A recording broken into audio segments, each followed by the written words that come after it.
Таиланд. Красивое государство в Юго-Восточной Азии, расположенное в юго-западной части полуострова Индокитай и в северной части полуострова Малакка. Таиланд называют провинцией тысячи островов.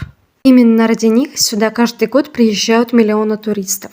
Острова очень красивые и поражают воображение своими причудливыми формами. На островах в море, так же как и на суше, очень много пещер, и все они удивительны. Где еще, как не в этой стране, можно увидеть скалы, выросшие из воды, первобытные джунгли, гроты, наполненные стрекотом летучих мышей и обвешанные сталактитами, пещеры и самый красивый в мире пляж.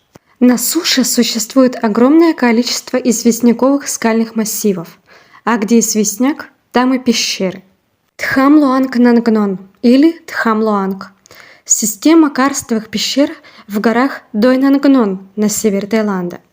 Пещеры располагаются в северо-западной части лесопарка Тхам-Луанг, Куаннам-Нангнон, провинция Чанграй.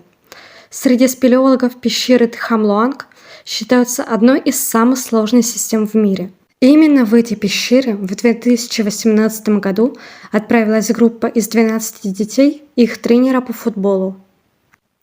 Привет, интернет!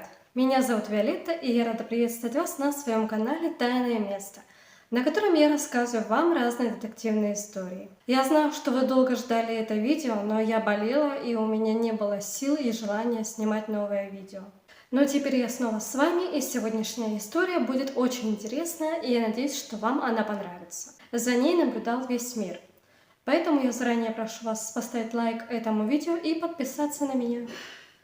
А теперь устраивайтесь поудобнее и запасайтесь вкусняшками. Мы с вами отправляемся в Таиланд.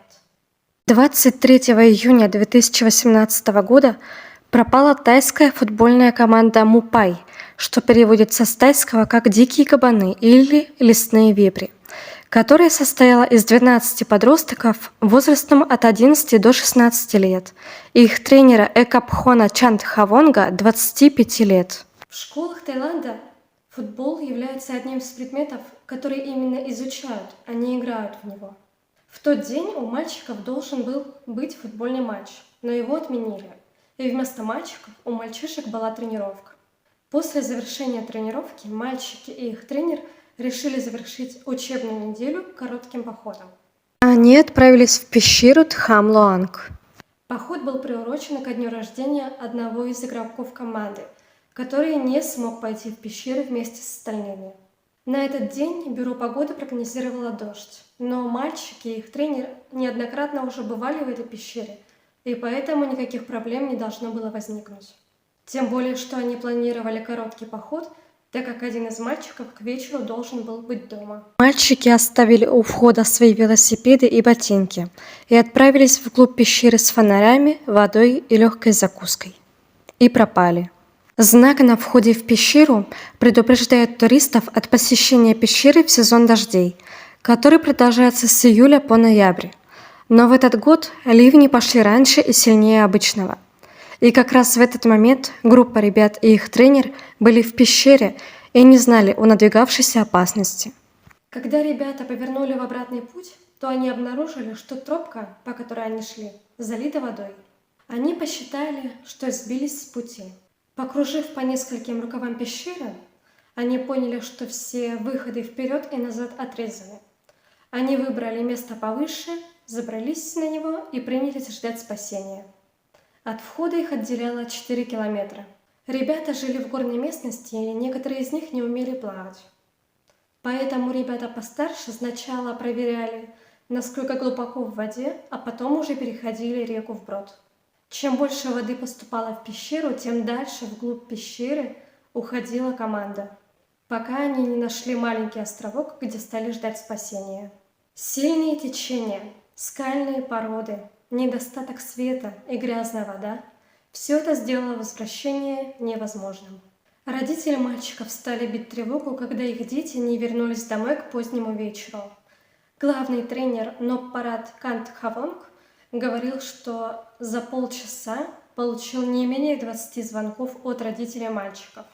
Он позвонил своему помощнику Экапхону Чантхавонгу, но тот не ответил. Пещера не пропускала мобильную связь. А теперь помните, я вам говорила, что один из мальчиков, у которого был день рождения, не смог в этот день пойти в пещеру вместе с остальными? Так вот, этот самый мальчик, 13-летний игрок по прозвищу Поне, которого после тренировки забрала мать, рассказал, что тренер и остальная команда отправились в пещеру Тхам-Лоанг. Прибывшие ко входу в пещеру тренер и родители нашли не только велосипеды и рюкзаки мальчишек, но и стремительно прибывающую в воду. Тут же было принято решение обратиться за помощью к властям. Тут надо отдать уважение правительству Таиланда за немедленное начало спасательной операции. Операция по спасению и поиску детей была поддержана государством при условии интенсивного освещения событий в СМИ. Уже к 4 часам утра 24 июля спасательный отряд, состоявший из спецназовцев, дайверов, военно-морских сил Таиланда, начал попытку проникновения вглубь затопленных пещер. Но они практически сразу столкнулись с трудностями. Вода в пещерах была мутной, холодной и быстро текущей, в отличие от спокойных морских вод, к которым привыкли дайверы. Позже дайверы сравнивали действия в такой воде с заплывом в бассейне с холодным кофе. У дайверов военно-морских сил не было опыта и оборудования, необходимого для работы в пещере. Позже выяснилось, что имеющиеся топографические данные о пещерах не точны. Расположение ключевых объектов и расстояние между ними приходилось уточнять по ходу работ. Поиска мешала вода, затопившая пещеру и перекрывшая доступ к внутренним галереям. Ливень продолжал наполнять пещеру и мешал проведению поисков. Было принято решение выкачивать воду из грота с помощью насосов, которые доставили в пещеру, но и оно не сулило быстрой победы, так как уровень воды уходил всего лишь на 1 см в час. А также гора зияла многочисленными протоками и природными шахтами, которые пропускали льющуюся с небес воду. Однако 5 июля воду случайно залили обратно в затопленную пещеру. Группа волонтеров, которая не зарегистрировалась у координаторов, начала действовать самостоятельно и выкачивать воду прямо на землю, которая в итоге уходила обратно. Уже вскоре после начала спасательной операции к ней начали присоединяться не только добровольцы-спелеологи, но и аквалангисты-любители, прибывшие не только из Таиланда, но и из других стран, такие как США, Австралия, Великобритания, Финляндия и другие страны. Всего в спасательной операции участвовало около 10 тысяч человек. Среди них 2000 военнослужащих, 200 дайверов и представители 100 правительственных организаций. Британский спелеолог Верн Ансуорт указал правительству Таиланда на то, что в протяженных пещерах близлежащих гор могут оставаться островки безопасности, где есть возможность ждать спасения. Он много лет жил в Таиланде и изучал местные горы. Он зафиксировал множество пещер и гротов на картах, составил схемы проходов и маршруты движения по ним. Также именно Ансуорт настоял на обращении местных властей за помощью к волонтерам и аквалангистам из других стран.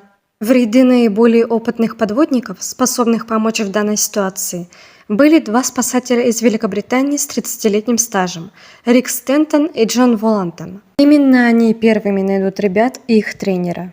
Дайверы работали сменами по 12 часов.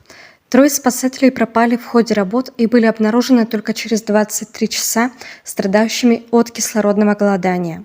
К работам было подключено большое количество техники. В частности, прибывающая вода непрерывно откачивалась с применением мощных промышленных насосов. Разведка затопленных пещер велась с помощью подводных роботов, передававших информацию на поверхность. С помощью беспилотных летательных аппаратов, оборудованных тепловыми камерами, велся поиск альтернативных входов в пещеру. 9 дней спасатели пробивались через залитый лабиринт, отсеивая ложные ветки, порой буквально нащупывая основной вход. Натыкались на следы на стенах, детали одежды. А надежда найти тренера и детей живыми гасла с каждой минутой. Пробираясь все дальше и все глубже в пещеру, спасатели проложили путь длиной почти в 6 часов, протяженность которого составила от 3 до 4 километров. Путь был настолько сложен, что были места, полностью затопленные водой, а также настолько узкие проходы, что спасателям приходилось снимать свой воздушный баллон и толкать его перед собой. Была построена веревочная дорога внутри пещерного комплекса, которая позволяла спасателям ориентироваться в мутной воде. Также были проложены электрические и коммуникационные кабели. Одновременно новые ходы в толстых каменных стенах пещеры пытались просверлить с помощью буровых машин. Однако из-за угрозы обрушения породы эти попытки пришлось прекратить. Территории над Хамлоанг обследовались с помощью служебных собак, натасканных на запах пропавших людей с помощью их личных вещей. На 8-й день поисков Рик Стентон и Джон Волантон понемногу начали терять надежду найти ребят и тренера живыми. Окончательно утратить веру в чудо дайверам не позволяли тайские морские котики, которые продолжали работать, не покладая рук, вкладывая все силы в поиски. Во время поисков обнаружили 4 рабочих, которые в первые часы поиска были отправлены под землю для установки откачивающих воду насосов. Когда их самих отрезало от выхода, мужчины стали ждать помощи. Но в суматохе никто не заметил, что из пещеры вышло меньше рабочих, чем зашло. Стало понятно, что все трудности у спасателей еще впереди. Транспортировать к выходу неподготовленных мужчин оказалось непросто. Один из них едва не захлебнулся. 2 июля, на 10-й день поисков, британские дайверы обнаружили узкий уступ, на котором сгрудились 13 изможденных людей. Дети и их тренер, оставшиеся без еды и света, держались только за счет воды, конденсировавшейся на стенах. Также у группы был фонарик, который взял с собой один из мальчиков. Этот фонарик включали на непродолжительное время, чтобы не сели батарейки. Из всех людей с британскими дайверами смог поговорить только один подросток, который знал английский язык. Он рассказал спасателям, что как только им стало известно, что они заперты в пещере, тренер сразу распределил запасы еды между ними, оставив себе меньше всех. Он и был истощен сильнее всех. Обнаруженные подростки и их тренер получили возможность передать записки родным. В записках не было и намека на уныние ребят. Кто-то попросил приготовить ему жареную курицу, а кто-то попросил учителя, чтобы после их освобождения домашних заданий было поменьше. Эккапхон Чандхавонг также написал письмо родителям школьников и попросил у них прощения. Он писал: «Сейчас все дети в порядке. Команда спасателей о них заботится. Обещаю, что буду делать для них все возможное. Хочу сказать всем спасибо и принести извинения перед родителями». Дети были разочарованы тем, что они не смогут выбраться из пещеры прямо сейчас. Впоследствии детям были доставлены медикаменты, фонари, продукты и одеяло. Самое главное, что все ребята оставались вместе. Так было проще их найти. Они экономили силы и припасы, а также медитировали, чему их научил тренер. На следующий день после обнаружения пленников в пещеру прибыли несколько подготовленных морских котиков и тайский врач Пак Лахарачун, который оставался вместе с тренером и детьми до самого их извлечения из-под воды и который следил за состоянием здоровья жертв трагедии. Но обнаружение ребят было только началом предстоящих сложностей. Одной из проблем было то, что некоторые из ребят не умели плавать. Начали прорабатывать варианты спасения. Одним из вариантов было пробурить дополнительные ходы в стенах пещеры, но от этой идеи отказались, потому что боялись, что потолок пещеры может обрушиться. С помощью поисковых собак также не удалось отыскать дополнительные входы. Даже не удалось найти место, под которым застряла группа. Также был вариант проложить в пещере воздухопровод, заполнив воздухом некоторые каверны и облегчив маршрут. Но некоторые участки были слишком узкие. Сначала у спасателей была идея научить детей плавать и пользоваться аквалангом, а также представить каждому школьнику по одному профессиональному напарнику-дайверу. Но от этой идеи также отказались после того, как погиб 38-летний бывший морской пехотинец Саман Гунан. Он добровольно вызвался участвовать в спасательной операции и доставил кислородные баллоны подросткам. Но на обратном пути повредил собственный баллон. Воздуха было катастрофически мало. Попытки его реанимировать оказались тщетными. Если утонул профессиональный пловец, то что уж говорить о маленьких детях, у которых в мутной и холодной воде может случиться паника. Чтобы ускорить откачивание воды, местные фермеры приняли тяжелое решение, которое в итоге спасло жизнь пленникам водной стихии. Большая часть потоков была пущена на поля местных фермеров, уничтожив их урожай. Невероятными усилиями удалось откачать около 40% вод, затопивших пещеры.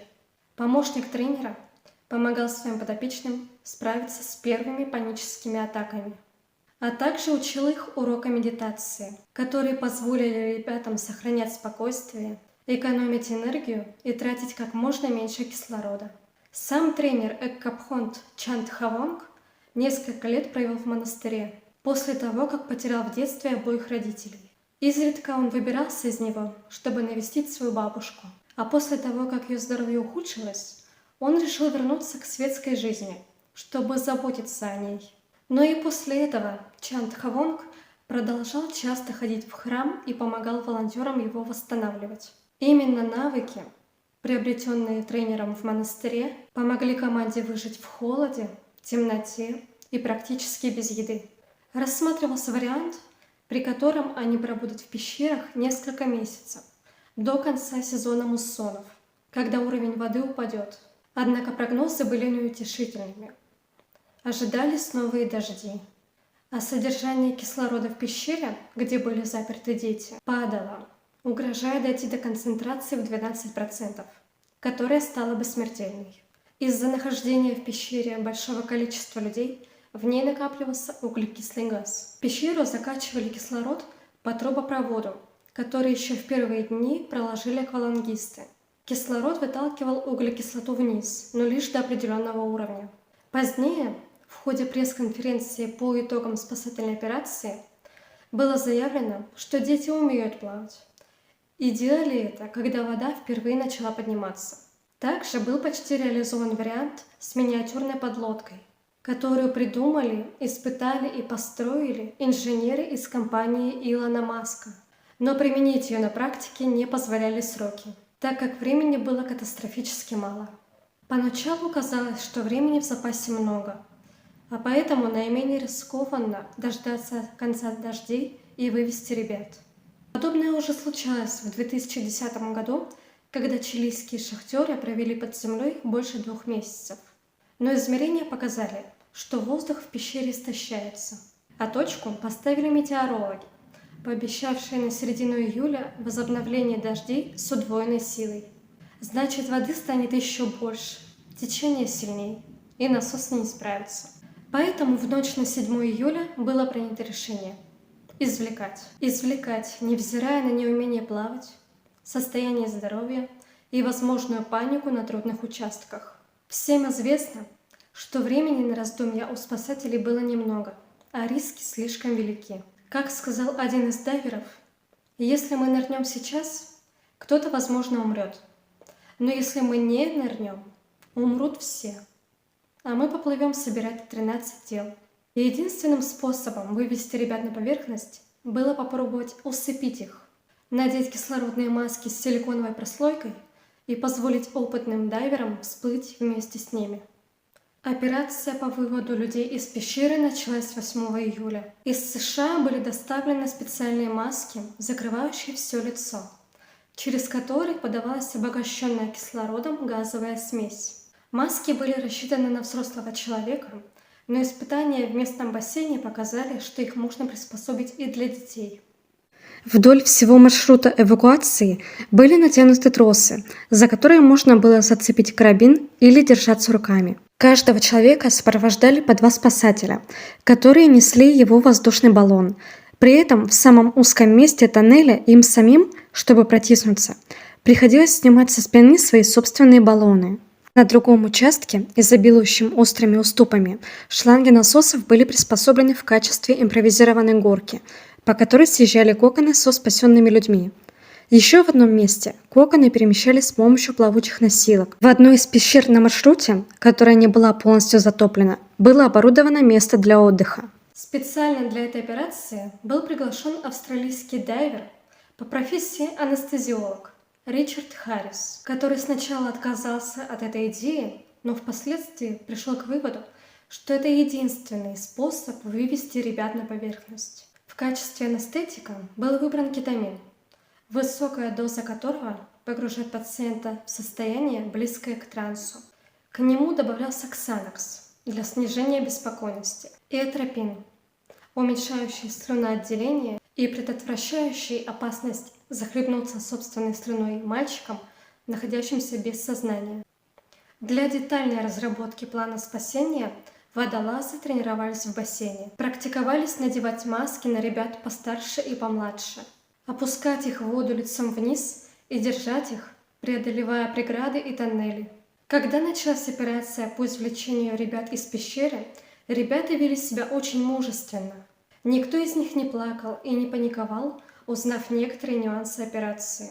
Они даже написали своим родителям записки на случай, если что-то пойдет не так. Между собой мальчики решили, что сначала надо спасти тех, кто живет дальше всего от пещеры.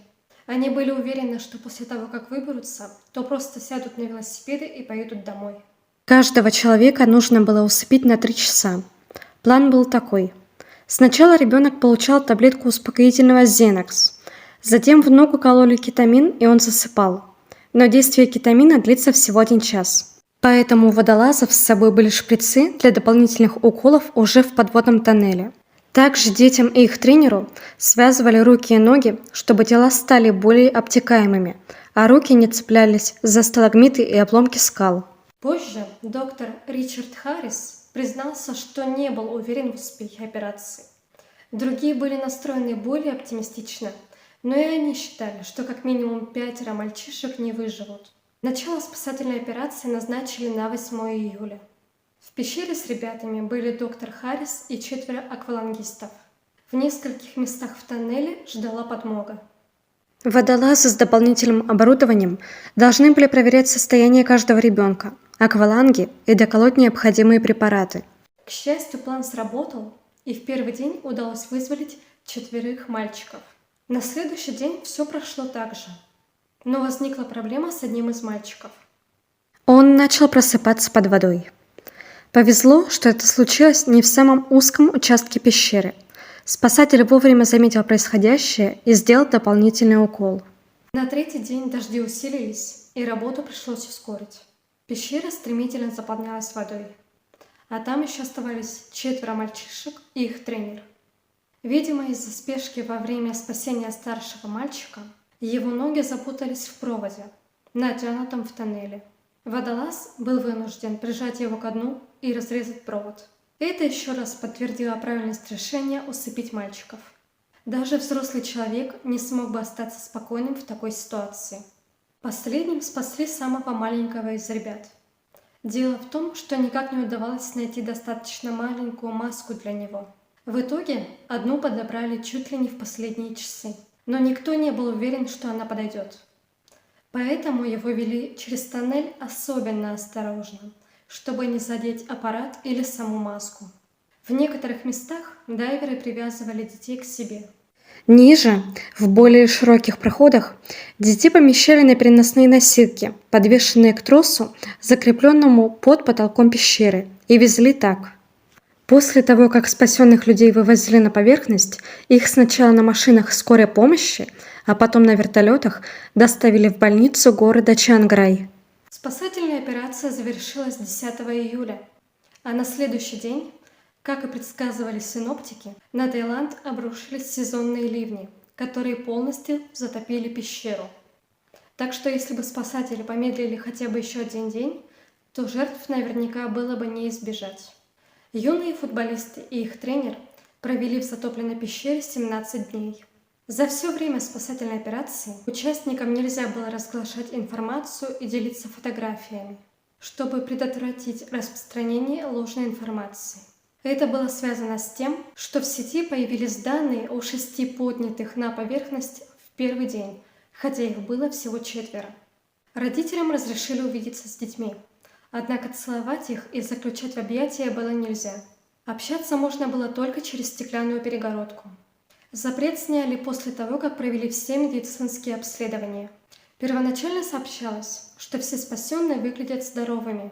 Однако доктора все еще проводили тесты, чтобы выяснить, не подхватили ли они в пещере какой инфекции. Позже стало известно, что у ребят обнаружили признаки инфекции, однако не сообщалось, какой именно. Пока дети находились в больнице, президент ФИФА Джанни Инфантино пригласил детей и тренера на футбольный матч чемпионата мира 2018 года в Москву 15 июля. Но их не успели выписать из больницы к этому времени. Дети и тренер были выписаны из больницы 18 июля. А в октябре спасенные дети смогли посетить юношеские Олимпийские игры в Буэнос-Айресе.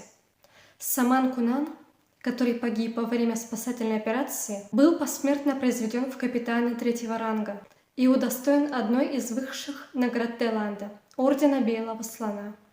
3 мальчиков и их тренер имели статус неграждан. Таиланд пообещал в ближайшее время дать им гражданство. 25 июля 11 из 12 детей были посвящены в буддийские послушники. Было объявлено, что их тренер проведет еще 1 год в монастыре. 12-й участник команды, христианин по вероисповеданию, присутствовал на церемонии в качестве зрителя. Фермеры, потерявшие свой урожай, получили компенсацию от государства. Родители школьников и правительство ни в чем не винит Эккапхона Чантхавонга, а наоборот считает, что если бы не он, дети могли бы погибнуть. За жизни этих людей молился весь мир. Все наблюдали за спасательной операцией, которая стала самой сложной, масштабной, абсолютно новой по замыслу и смелой по исполнению. Некоторые участники этой миссии называли ее сверхчеловеческой. Также заслуга Таиланда состоит в том, что спасательная операция прошла слаженно и была хорошо организована, а также в том, что страна охотно и с благодарностью принимала помощь других стран. Смогли бы тайцы справиться с такой задачей самостоятельно, без помощи других стран? Нет, и ни одна другая страна бы тоже не справилась. Подводное плавание в пещерах, особенно в такой сложной системе, как Тхам-Луанг, очень сложное. В мире очень мало опытных дайверов такого уровня. После такого удивительного спасения местные власти решили устроить в пещере Тхам-Луанг музей под открытым небом. По этой истории снят замечательный фильм «13 жизней», который вышел в прошлом году и наиболее подробно рассказывает о том, как проходила спасательная операция. Так что, если вам будет интересно, а я в этом не сомневаюсь, то обязательно посмотрите этот фильм. Если вам понравилось это видео, то обязательно ставьте лайки и подписывайтесь на мой канал. Также я буду благодарна, если вы поделитесь этим видео со своими друзьями, отметите меня в сторис или просто отправите это видео своим друзьям по WhatsApp. Также мне будет интересно почитать ваше мнение об этой истории. А напоследок я хочу сказать, что с вами по-прежнему была Виолетта на своем канале «Тайное место». А я вас люблю, целую и крепко от всего сердца обнимаю.